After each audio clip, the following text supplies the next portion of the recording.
Ngikubingelele ngiphinde ngikwamukele embukelweni Ndobane TV. Siyathokoza ukuthi usubscribe kule channel yakho ngaphambili kwindozo kakhulu ukuba nawe mfowethu osasijoyinaka ukuqala kule channel yethu. Sacela mfowethu ukuthi usubscribe ukuze ungaphutha nayo yodwa ivideo esiyifakayo kule channel yethu. Nazi engiza nazo engiyithatha kumthombo othembekile. Sekusuka ingxabana lapha phakathi kwaNavigator mfana kaGcwensa kanye noMgqilazi lapha. Lokhu kulandela ngenkathi kade uNavigator kade ekhuluma neSelect Africa TV lapha.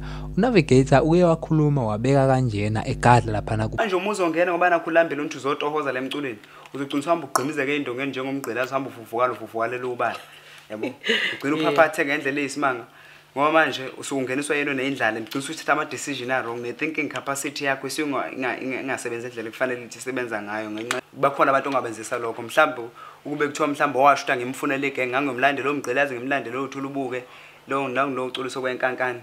Uthe uNavigator kade ekhuluma neSelect Africa TV ngenkathi ade ekhuluma kanjena lapha. uMgqilazi waseyibona ke le video angamphatha kahle neze. Wayeseshona lapha enkundleni yakhe yokuxhumana lapha kuFacebook wasebhala lapha ukuthi ngazi ukuthi njengamanje uNavigator njengamanje usemjale kabi kakhulu. Sebona ukuthi ngcono njengamanje igcinele esandleni lento uthi ngcono nje ivele ibambane ngamavelemane.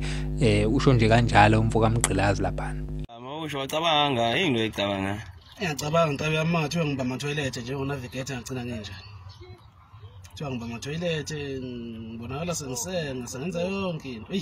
Ukuphapha njalo ngokuthi wakaphaphanga nje lo ngaba kaseni.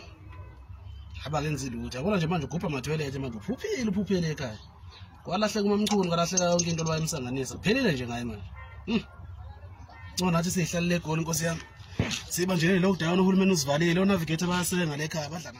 Mbukeli weNdobane TV siyacela ukuthi ushiye uvo lwakho mayelana nalolu daba usho ukuthi ngabe ubani ombone wrong la. Ngabe ubona ukuthi King Gugas le ekuthiwa njengamanje igugile lana ngokubeka kwakhe lapha uMgqilazi ngabe uthi uyena uNavigator ngempela o-wrong ngokuthi atalapha uMgqilazi ngabhlungu kanjena lapha noma mhlambe uthi wena hayi bekufanele ngempela amntalaphe. Yabona njengamanje uMgqilazi useyaphendula futhi uMgqilazi uyishanga ukuthi njengamanje ke vele igcine emavelemane lento. Ngabe wena mbukelo weNdobane TV uyibona kanjani lento? Ngithi mina nana sihlanganeni ngokuzayo.